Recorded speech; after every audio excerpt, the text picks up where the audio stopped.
A ghost strangled a cameraman, and it was all caught on camera. It left a man named Jeff Wheatcraft fighting for his life. One of the most dangerous ghost encounters caught on film. I'm so glad you're here. This is Avery After Dark, and I'm your host, Avery Ross, and boy oh boy, do I have an eerie episode for you today. In 1989, Jackie Hernandez experienced a series of terrifying events after moving into a quaint bungalow in San Pedro, California. It got so bad, a team of paranormal investigators came to the bungalow to investigate the source of the activity. And it was then a ghost strangled a cameraman on camera. We're gonna look at all the actual photos from this case, but warning, it's about to get very creepy. If you love mysteries, Avery After Dark is the place for you. Subscribe to this channel, give this video a like, and turn on post notifications so you never miss an episode. This is the story of the San Pedro Haunting, and this is not just any haunting. It's one of the most violent paranormal cases in history.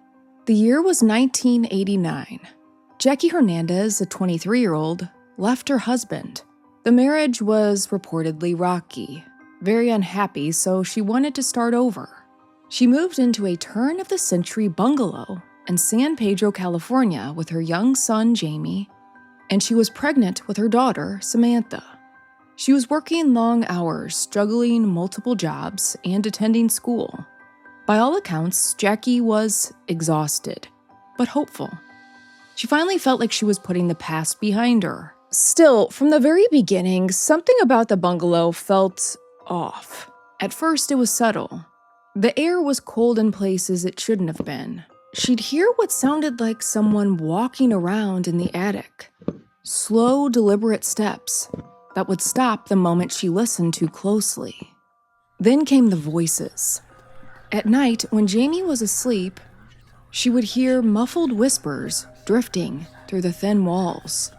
Sometimes she swore she even heard her name. Jackie's cat would chase these eerie shadows around the house. She believes that maybe this is her pregnancy getting to her, that all of this is in her imagination and it's just building. She tried to rationalize it. Maybe mice in the attic. But the noises didn't stop. They grew louder, more aggressive. Objects started to move on their own. Sometimes Jackie would walk into a room and find items moved around. Small things at first, like books or toys. One day, she saw pencils fly out of a pencil holder. Then, large, heavy furniture slightly shifted when she left the room. In April 1989, Jackie gave birth to her daughter Samantha and brought her baby home to the bungalow. One morning, she found picture frames of friends and family turned upside down, every single one. And then came the night she would never forget. Late one evening, Jackie went in to check on Jamie. He had been sleeping in his bed. When she opened the door, she froze. Standing over her son's bed was the full-bodied apparition of an old man. Pale, decayed, lifeless. His eyes locked on hers, filled with pure hatred. And then, as suddenly as he appeared, he vanished. This was something she couldn't unsee. Whatever was going on in this house, she now knew it was real. Jackie said she realized her family was in danger. She later said, quote, "It took my fear and got energy from it. The more scared I got, the stronger it got," end quote. And she began to have a very specific nightmare too. Jackie vividly recalls dreaming about a younger man being clubbed with a lead pipe and drowned by his assailant in the San Pedro harbor, as it looked in the 1930s. In this dream, it was pretty horrifying. She would become the dead man, experiencing this horror of being held underwater. In desperation, Jackie reached out for help. And that call brought one of the most respected names in parapsychology to her doorstep, Dr. Barry Taff. Now, in your mind, I want you to imagine Dr. Taff as Dr. Ghostbuster. He was a veteran investigator and associate director of the parapsychology lab at UCLA, and the author of several books on the unexplained. He He was no stranger to creepy haunted houses. In fact, his earlier work had inspired the 1982 horror film The Entity. Dr. Taff had been in the field for over 25 years and had checked out over 3,000 paranormal cases, saying that most are actually duds. Taff arrived at the San Pedro house with a full team, including a cameraman named Jeff Wheatcraft. Jeff was a skeptical man. He didn't believe in ghosts, at least not yet. Probably believed that this was just someone's overactive imagination. But this team came loaded up. They had sophisticated video cameras, image intensifiers, infrared detectors, and other equipment that might capture images of the unknown.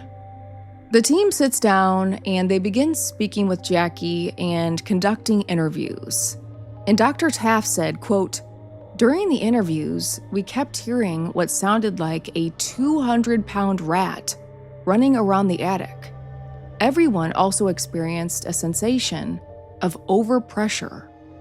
End quote. This is a feeling similar to being underwater and is often found at the scenes of hauntings, which is pretty spooky because that's exactly what Jackie had been dreaming of. Jackie gives them a complete rundown of what's been going on. She tells them about the man she saw hovering over her son's bed, about hearing the voices, the activity in the attic. After the initial interviews, the team does a walkthrough. They're going from room to room, and finally, they get to where the attic door is, and Jeff volunteers to go up into the attic to take some photos. He climbed the narrow ladder, flashlight in hand, camera around his neck. Minutes later, he took a few shots, and there they were. Strange glowing lights, movement in the corners of the frame. And then, without warning, the camera was ripped violently from his neck by something unseen. Jeff stumbled backward, nearly falling from the attic. Panicked, he quickly shuffles himself down the attic steps, gets back down with everyone else, and says, "Nope, I am not going back up there." Something had assaulted him. Mr. I don't believe in ghosts was starting to change his tune. But curiosity and maybe pride got the better of him. And also his camera was still up there. So Jeff goes back up the attic steps, but this time he returns with another cameraman, a man named Barry Conrad. They're both determined to figure out what happened, and what they found was chilling. Jeff's camera had been split apart.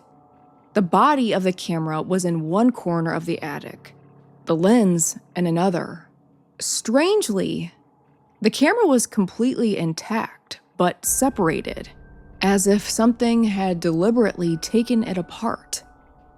And this is particularly creepy because whatever it wasn't just violent, it was intelligent. Dr. Taff said in the whole history of the paranormal, there have been a handful of cases, maybe 5 cases, where people have been harmed or injured. This is the first case I've ever been on where the phenomenon went after the researchers. The group was pretty shaken by this night, but they had no idea that this was just a preview of events to come. The next attack would be even more violent, and the next time, it would be caught on camera. Over the weeks that followed, the haunting grew worse. Jackie confided in her neighbor, Susan, who started visiting often to keep her company. One evening, while Susan was there, a loud crash comes from the kitchen. They run in and find one of Jackie's paintings ripped off the wall, leaning up against the sink. And the nails that had been holding it up, they were placed pointed side up on the floor, as if waiting for someone to step on them. For the painting to end up leaning against the sink and the nails all placed on the floor with the points up, this wasn't random, this was very aggressive. Clearly, another warning. And as time progressed, friends of the family and neighbors, they all started witnessing the strange activity. So she did what any logical person in her position might do. She started documenting everything, making a diary of all the activity. She captured floating balls of light with no visible source. And one day, a red, sticky substance began dripping from the ceiling into the kitchen. Terrified, Jackie traced the liquid back to the attic hatch. She grabbed a flashlight and slowly climbed up. When she shined her light inside, she screamed so loud, neighbors down the block could hear her. There, staring back at her, was the disembodied head of the same old man who'd been hovering over her son's bed. It was floating, rotting, grinning. It disappeared just as suddenly as before. Whatever this thing was, it was growing stronger. Babysitter and friend of the family named Christina Zikovic saw the oozing liquid seeping from the kitchen walls while she was at the house one day. And also notably, they said a daybed that the family would use would just collapse for no reason at all, often while someone was sitting in it or lying in it. These were unmistakable acts of aggression, and over again, the evidence seemed to point to one part of the house, the attic. By September 1989, the activity reached a violent peak. Dr. Taff and his team had maintained contact with Jackie and had rushed back to the house after she had called them, telling them that it was getting really bad. She reported another surge of activity, objects flying across the room, lights flickering, and there was so much activity coming from the attic, loud knocking sounds. So, one evening, the team gets to the bungalow, and that night, Jeff Wheatcraft, that same cameraman who'd had his camera ripped from his neck, agreed to go back into the attic one last time. This time he was joined by another photographer named Gary. I can already feel where this is going. Yeah, this isn't good. Jackie had asked her neighbor Susan over to stay with her for support, so the rest of the group, Jackie, Susan, and Dr. Taff, waited below. Jeff and Gary climbed the ladder. They snapped photos, scanning the dark corners with their flashlights. Everything seemed quiet. But as they prepared to leave, Jeff suddenly vanished. There was a noise like a struggle, then a sharp cry, and then silence. Gary called out his name, Jeff. No answer. He climbed deeper into the attic, Gary scrambling towards the sound. The only light came from the flashes of his camera, each one revealing a horrifying glimpse of the scene. Jeff had a clothesline wrapped around his neck. This clothesline looped around a nail high on the attic wall. Jeff wasn't fighting. He wasn't even moving. His eyes were glazed over. He was completely limp, barely conscious. This is the photo that was taken that evening. Haunting, horrific. If you're listening to the podcast right now, in the show notes, you'll find a link to this YouTube episode, and I suggest clicking it and checking it out. You have to see these photographs for yourself. These are all the photos from this ghost attack. Down below, Dr. Taff realizes there's something really wrong, so he rushes up the ladder. They cut Jeff down and drag him back downstairs. It was touch and go there for a little bit. Jeff finally gasped for air, finally returning to consciousness. And that was it. Jackie packed her belongings, got her kids, and fled that house. This was so violent. This wasn't a situation that she wanted to sit on anymore. Jackie and her kids actually fled the entire city of San Pedro. That fall, she and her husband attempted to work things out and give it another try, believing she would be leaving the activity behind her at the bungalow. And she said at this time the activity really seemed to stop, and she thought that they were in the clear. But after a couple months, the marriage hit the skids and her husband left. And then Jackie said the activity started up again. She was living in a completely different part of town, in a completely different home, and it all started again. If Jackie thought leaving the house would end the haunting, she was wrong. It followed her. She came to the realization that Maybe the haunting wasn't tied to the bungalow at all. Maybe it was attached to Jackie herself. Maybe the emotional turmoil, the stress, the exhaustion, the loneliness of being a single mother had created a kind of beacon for something to latch onto. One day, she and two neighbors were moving a TV into a storage shed. The three of them saw an image of an old man on the screen. And you guessed it, the same man that Jackie Hernandez had seen in the San Pedro house. That has got to be a real bummer. You pack all your stuff up, you get your kids out of there, and you think you're going to be leaving everything behind, and it follows you? Oh, come on. And even creepier, later that night, Jackie said she was laying in bed and she could hear this intense pounding sound on the inside of the shed, like someone wanting to get out. Isn't that crazy? So again, Jackie calls up Dr. Taff and his team and basically tells them, I'm still being haunted. This thing has followed me. So Dr. Taff continued his investigation, returning to the now empty house several times.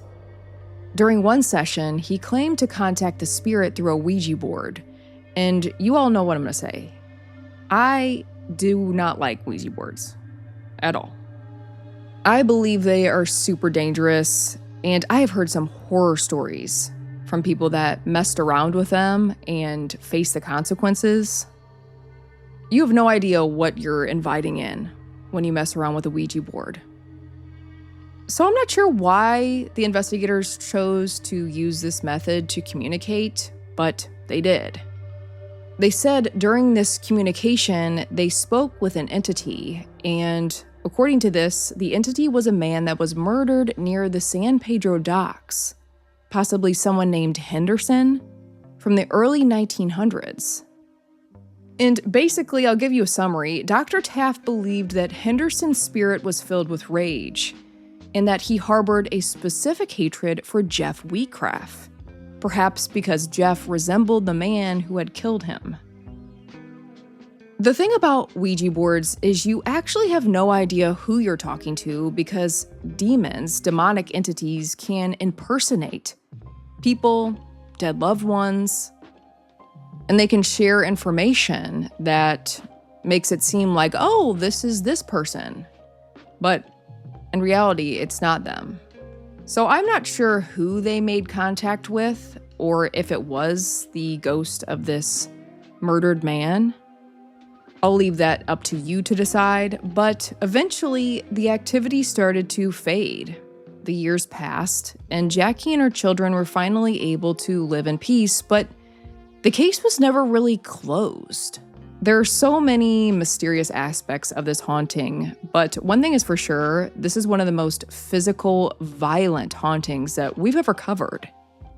And that Jeff Wheatcraft, I mean, man, he really went through it, didn't he? I still can't believe he went back up into the attic multiple times. After that first time, I'd be out. From the work of Dr. Taff and his team, there's a lot of evidence in this case. Photos, eyewitness accounts. Since then, both Jackie and Dr. Taff appeared on countless talk shows and documentaries. They have told their story dozens of times, sometimes together and sometimes separately. They supposedly don't get along anymore at all. They've publicly fallen out in recent years. But what's interesting is their stories have remained remarkably consistent. Everyone involved confirming that, yeah, Jeff Wheatcraft was nearly killed in the attic. There were other witnesses too, neighbors, babysitters, assistants, yet skeptics continue to question Jackie's credibility, dismissing her as a woman desperate for attention or money. But many, in her defense, say this was a single mom. She was trying to keep her head above water, working multiple jobs in school with 2 young children. She didn't have time for hoaxes. Was the San Pedro house truly haunted? Was there really a murdered man's spirit tormenting Jackie Hernandez? Something happened in that little bungalow, something no one has ever been able to explain. But I gotta know, what do you make of all this? Let me know in the comments on YouTube Subscribe to this channel, give this video a like, and turn on post notifications so you never miss an episode. Next episode, I've got so much more mystery coming your way. Until then, check out these videos. You could pick that one. It's a spooky one. Or that one. That's an eerie one. Which one are you gonna pick?